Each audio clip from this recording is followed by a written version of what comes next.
For decades, my dad Gordy has walked the same path in early November. He believes this steep bluff will lead him to the great buck. When the long path ends, the rugged climb begins. He's 75 years young. Of those years, he has spent 65 of them chasing whitetails.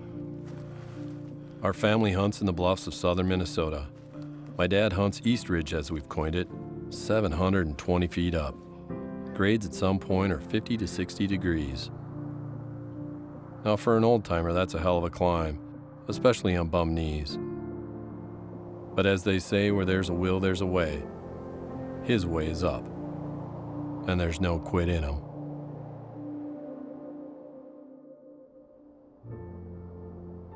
I've hunted whitetails with my dad for almost 40 years, and now my son hunts with us too. He always sticks to his opener traditions, popping powdered donuts and sharpening knives. We come from a great lineage of hunters. It was my great-grandfather Dvorak who got this all started. Grandpa Dvorak's theory was simple.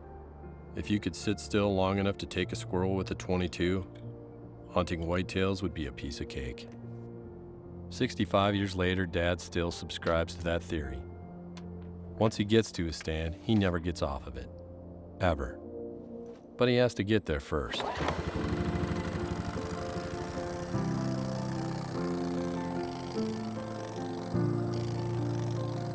We do things differently now.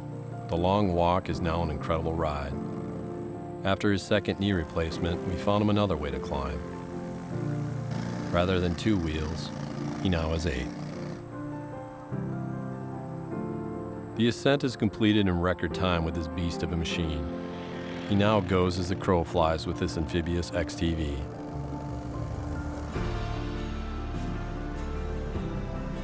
Through swamps, over ravines, and then straight up, way up.